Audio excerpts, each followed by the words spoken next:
There are so many puns in this script that I know there are puns like whoosh, whoosh, whoosh, all the time, for sure. Or maybe I'm just on a pun spotting adventure today, and normally all the puns are like whoosh, whoosh, and today I'm just getting them all.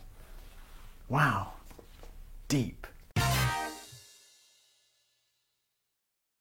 This video is brought to you by Squarespace. Hello everybody, welcome back to another episode of Brain Blaze with your boy The Blaze. Me, yes, hello, what's good? Today we're looking at times actors hated their own movies. I mean, I'm intimately familiar with this, not because I've been in any movies or hated any movies that I've been in, but because often I'll make videos and I'm like, this is boring, isn't it? It's like, this isn't very interesting.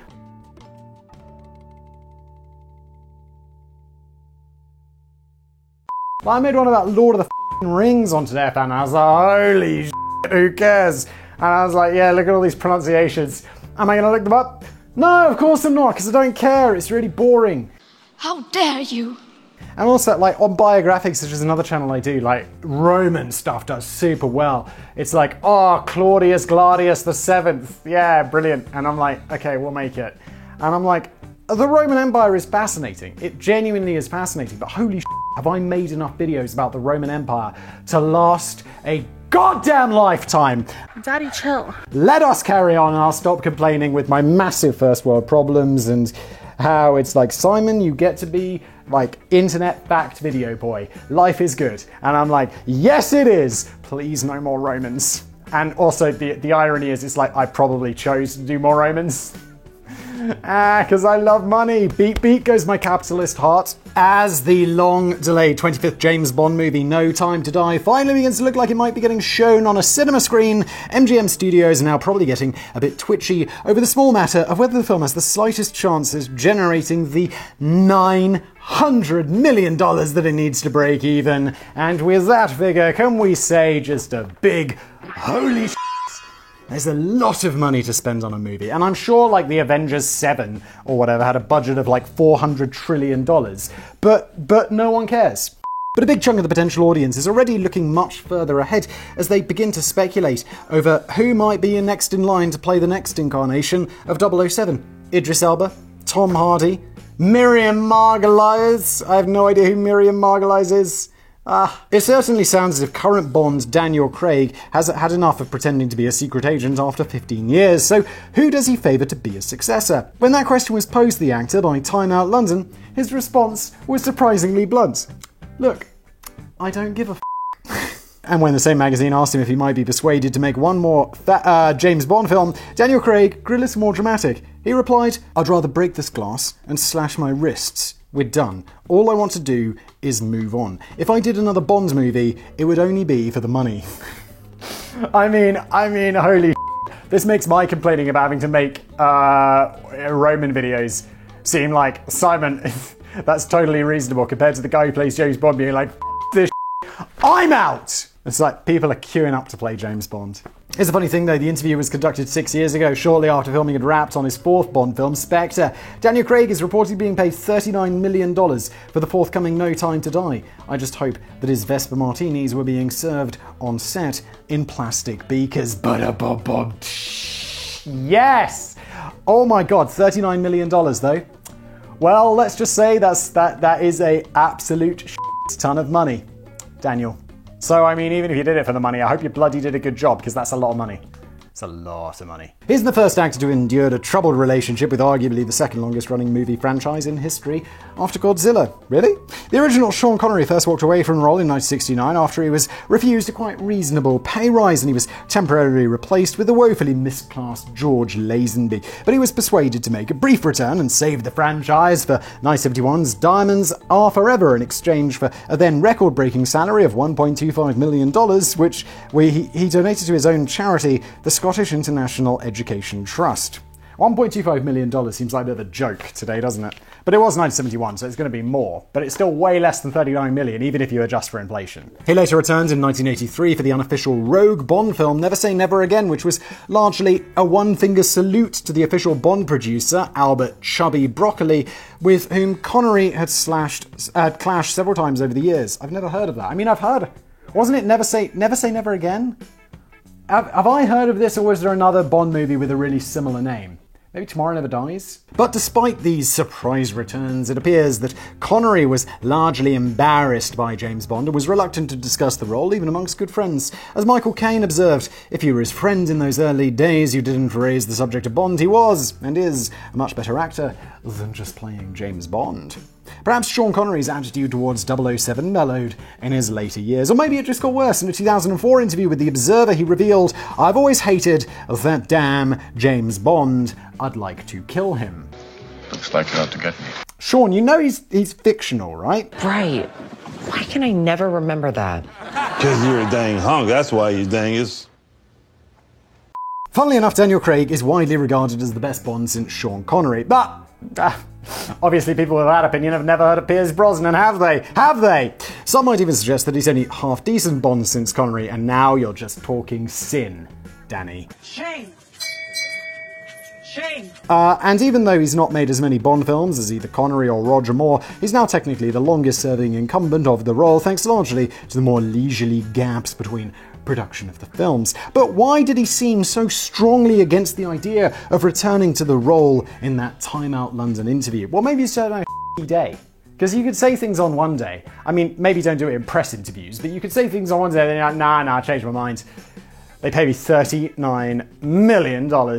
It's perhaps possible that the interview just caught him on a very bad day when he was still exhausted from the sheer physicality of playing such an intensely challenging role for a fourth time, and he was sick to death of the relentless publicity circus asking him the same silly questions. Shortly afterwards, he changed his tune when he declared that the best job in the world is doing Bond, and he couldn't be happier about signing up for the fifth film.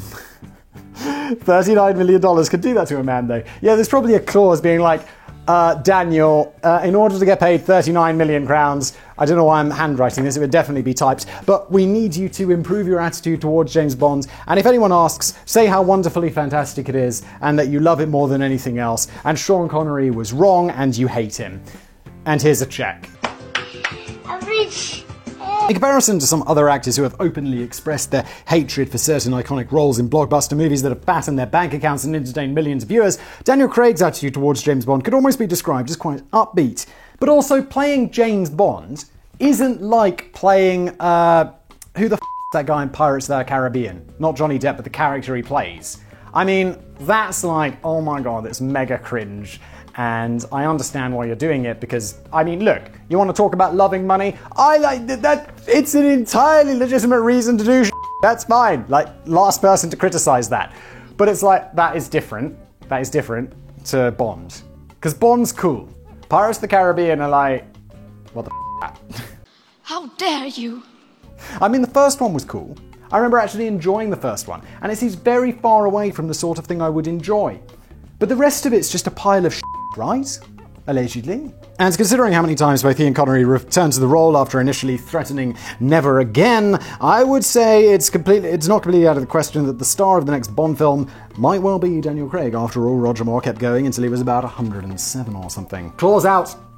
Catwoman may well have turned out to be an entirely different bowl of crunchy, fishy nibbles if the original plans for the film had got off the ground in 1993. Back then, Tim Burton was still flush with success after directing the first two major Batman movies in over 20 years and breathing a dark, new, cinematic life into a franchise, which at that point was still largely associated with the comical and colourful high camp of the 60s TV show.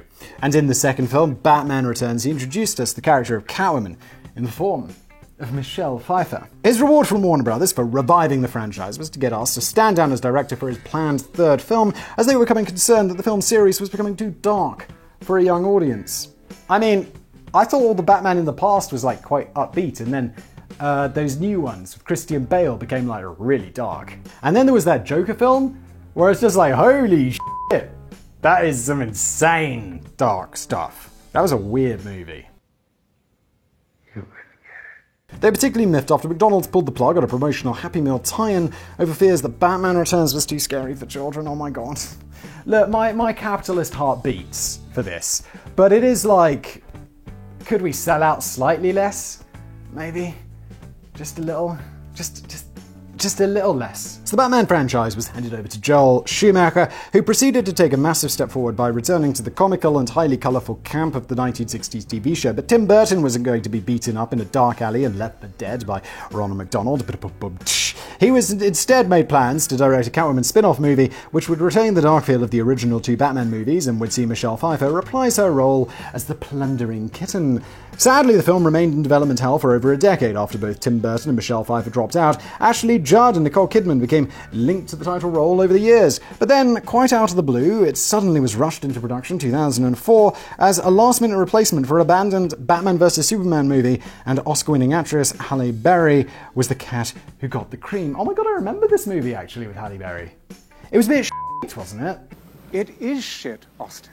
It was was it famously shit? Am I imagining that? Or was Batman vs. Superman the one that was shit?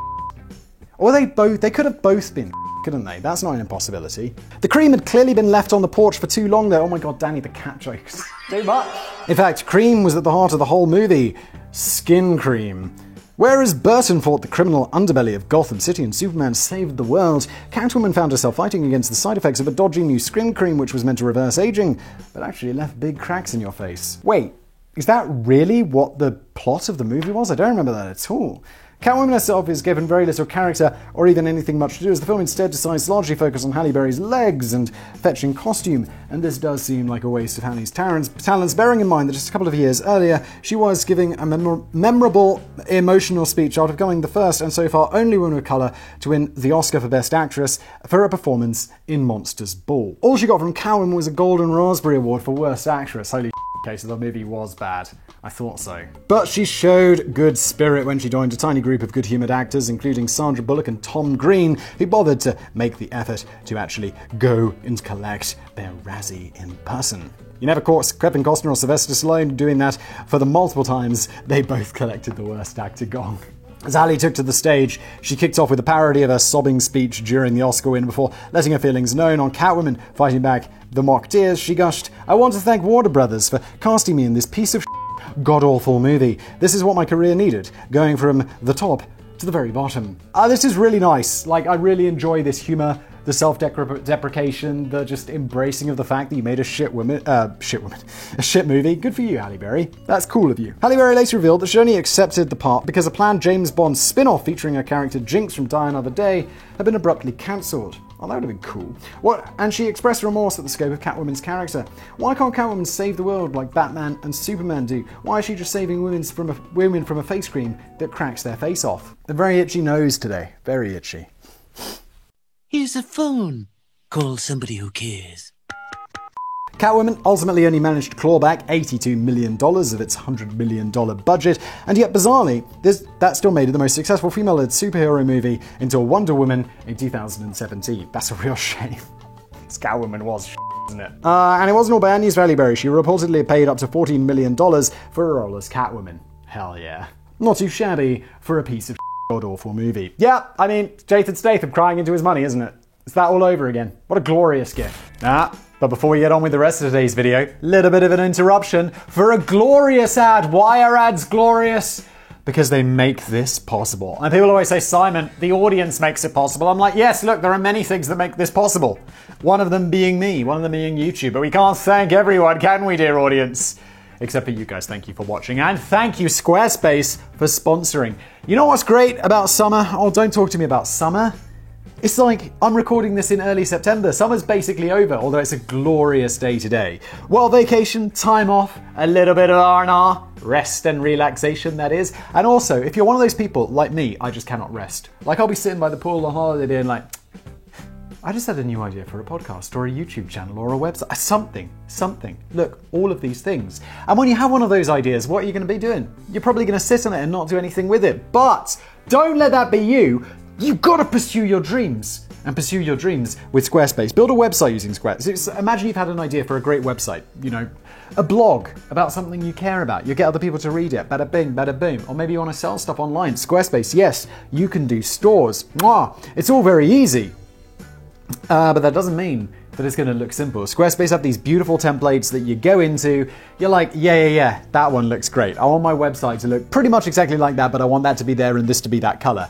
Boom, you go in, you tinker around with it. No coding, no bullshit like that. It's just like, yo, you want that to be a different color, you click on a different color.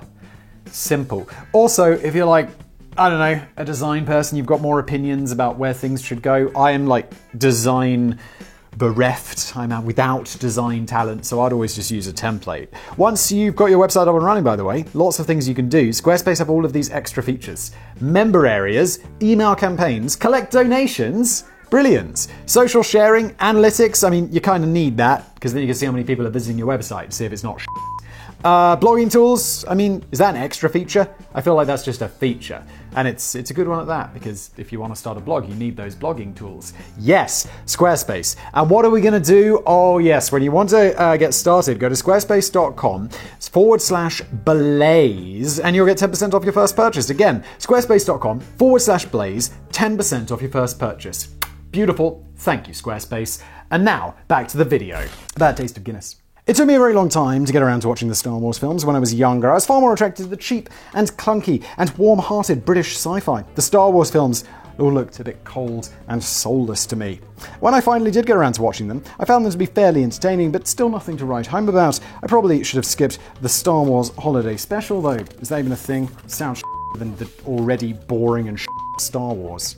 Maybe I just left it too late in life and should have made time to enjoy it while I was a kid. As an adult, I found that the best thing about the original trilogy by several light years it was the performance of Sir Alec Guinness as the aging Jedi Master Obi-Wan Kenobi. Unlike myself, Sir Alec felt that Star Wars was definitely something to write home about, but only to slag everything off. Absolute legend. Now I'm excited. A sci-fi film was quite an odd choice for the veteran Oscar-winning actor to undertake, particularly as science fiction had been remotely fashionable in the cinema for years until Star Wars put it firmly back on the astral map. Oh, again, Danny. There are so many puns in this script that I know there are puns like whoosh, whoosh, whoosh, all the time, for sure. Or maybe I'm just on a pun spotting adventure today, and normally all the puns are like whoosh, whoosh, and today I'm just getting them all. Wow. Deep. With a stage and film career spanning over 4 decades, including such film classics as The Lady Killers, The Lavender Hill Mob, and The Bridge on the River Kwai, for which he bagged the Oscar, the idea of Sir Alec Guinness taking on the role of a mystical outer space hermit in a cloak may have seemed a little beneath him. Perhaps that's why he couldn't even be bothered to remember anybody's name on set. He believed that he was working with a director called Paul Lucas alongside a young actor called Tennyson Ford. Wait, it's George Lucas, not Paul Lucas. Yes.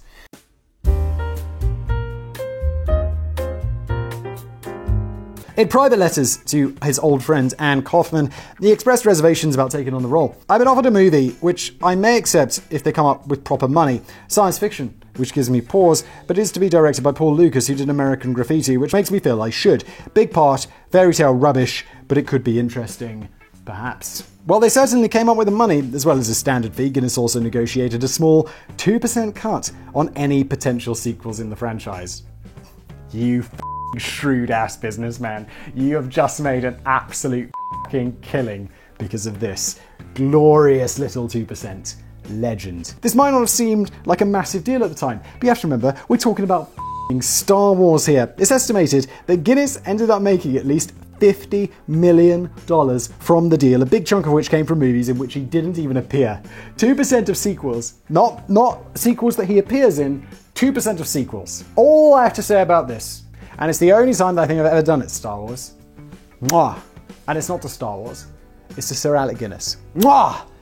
Big brain legend. But it's still to deliver a new hope of Sir Alec Guinness feeling happy about what he was doing on set. In another letter to Anne, he wrote, I'm not enjoying the film. New rubbish dialogue reaches me every day on wadges of pink paper, and none of it makes my character clear or even bearable. I just think, thankfully, of the lovely bread, which will help keep me going until next April. Holy you got some expensive lifestyle if you're like, yeah.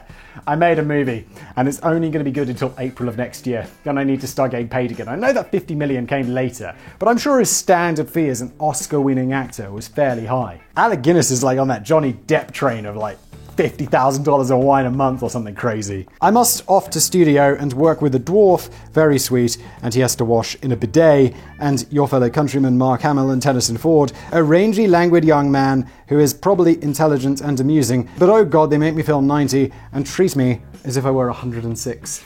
He later described the shooting of Star Wars as hot, boring, and indecisive. Ugh. I mean, boring is like watching Star Wars, Alex, so yes.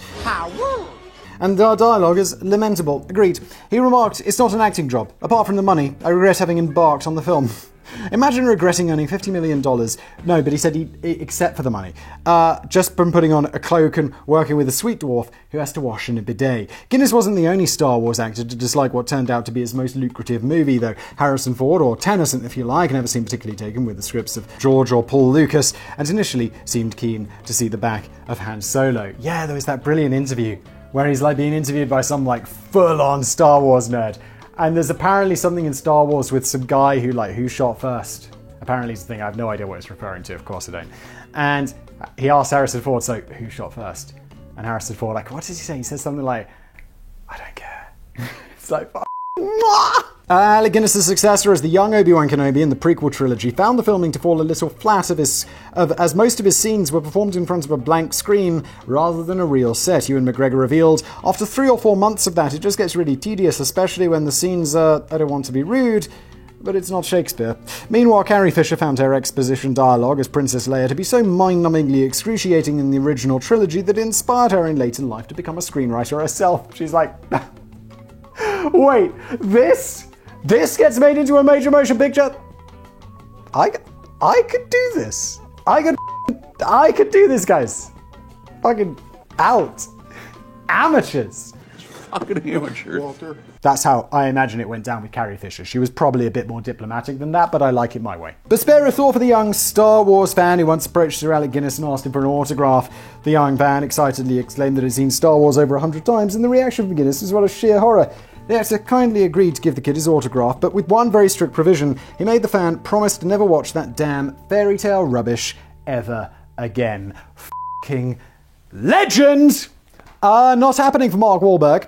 The worst experience I ever had at a cinema was when I went to see The Sixth Sense in 1999. Not because the film was bad. I think The Sixth Sense is writer and director M. Night Shyamalan's most glorious masterpiece. Yeah, it is. M. Night Shyamalan has some absolutely rubbish movies, but he also has some absolute gems like The Sixth Sense. And there was that other one, which I can't remember any details about it, but it was really good, and it had a twist at the end. Shocking. It was mainly because the idiots sitting behind us had already seen the film earlier in the week and spent the first 10 minutes shouting out spoilers, which naturally included ruining the biggest and most perfectly executed twist in cinema history.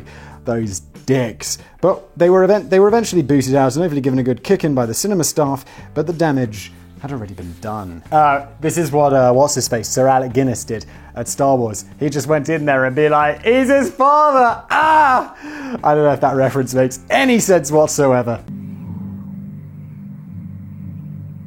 No. Following the success and well-deserved acclaim of The Sixth Sense from viewers who were allowed to enjoy the damn thing in peace, Shyamalan, I don't know how to pronounce this guy's name, Shyamalan, I don't know. I always just gave up and sarcastically say it Shyamalan. He became one of the most in-demand filmmakers in Hollywood, and he went on to write, direct, and co-produce a number of other big hitters, including Unbreakable, Signs, and The Village. The Village is the one I'm thinking of. That was really entertaining. Was it shite? I feel like it was good, but he never got close to matching the triumph of The Sixth Sense, and his reputation is somewhat tarnished these days after inflicting several massive stinkers onto an expectant audience. The stinkiest of all must have surely been The Happening from 2008. I don't think I've seen this. For those who haven't seen it, thank you, Danny. It's a paper-thin plot of this alleged eco-thriller revolves around the plants and trees getting grumpy with mankind and releasing toxins which encourage everyone to start committing suicide. That sounds bad. Shyamalan's signature twist is notable by its absence. At the climax of the film, Mark Wahlberg's science teacher and his wife, played by Zooey Deschanel, decide to just accept defeat and give themselves up to the trees. But then they discover all the plants have randomly stopped releasing the toxins, and so everything's alright. The end. It's not quite up there with Bruce Willis realising that he's been dead for the whole course of the film, is it? Bloody ain't. While The Sixth Sense attracted 6 Oscar nominations, 4 BAFTA nominations, walked away with 18 other prestigious film awards, The Happening has to make do with 4 nominations at the Golden Raspberry Awards, including one for star Mark Wahlberg. Uh-oh. Just a couple of years later, Wahlberg was promoting The Fighter and discussed how his latest co-star Amy Adams was originally considered for the role in The Happening that Zooey Deschanel ultimately wasted her time and talents upon. Is she the one who plays Bones? That was a good show. I enjoyed that. No. I'm not sure if she was there. It could have been someone else. And as far as he was concerned, Amy Adams dodged a bullet there. He told Entertainment Weekly, "The Happening. It is what it is. Trees, man. The plants. Okay, Mark. I mean, that's less coherent than a brain blaze." He indicated that he mainly accepted the part because it gave him the chance to play a science teacher rather than the crooks, villains, porn stars, drug addicts, or slacker friends of foul-mouthed teddy bears that you might normally associate with Wahlberg. Yeah, I mean, that's a nice change of pace for him. Also, I'm sure there was money involved. Hello, I like money. Come to think of it, maybe even something as dreary as this non-happening, but might have been something of a highlight in Wahlberg's movie career so far. It could be argued that Wahlberg's early 1990s hip-hop band Marky Mark and the Funky Bunch were equally guilty of releasing poisonous toxins into the air and encouraging mass suicide. Oh, savage. Bill Murray hates Mondays. But no one hates Bill Murray, except for the people who hate Bill Murray.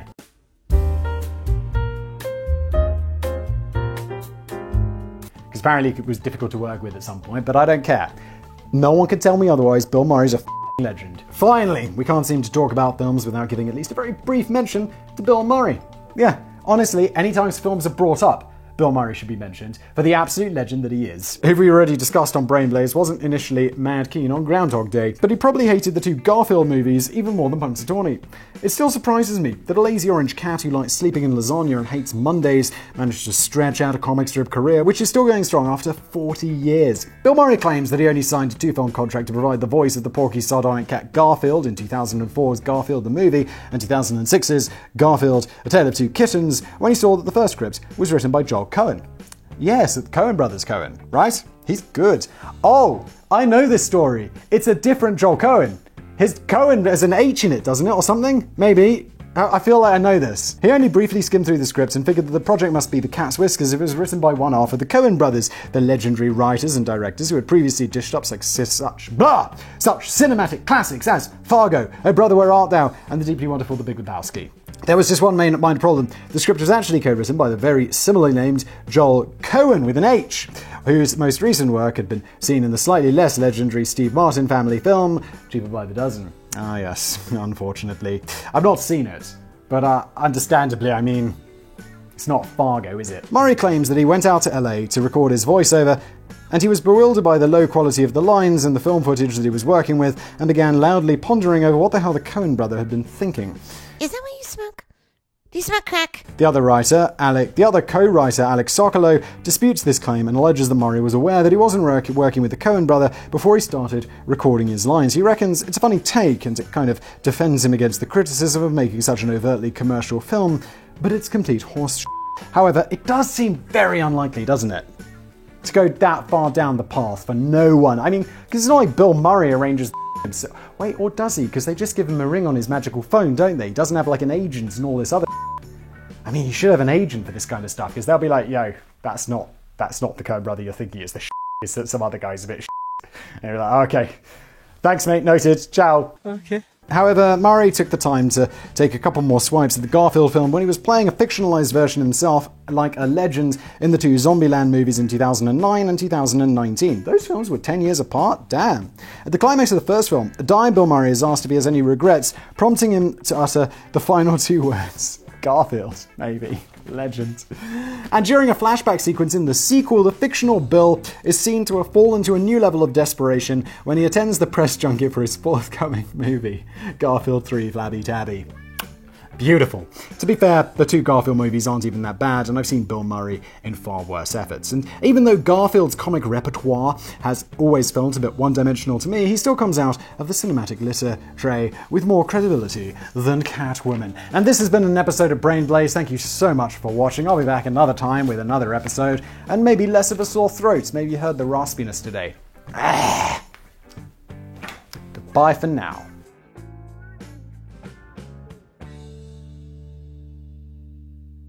Like, I made one about Lord of the Rings on Today FM, and I was like, holy shit, who cares?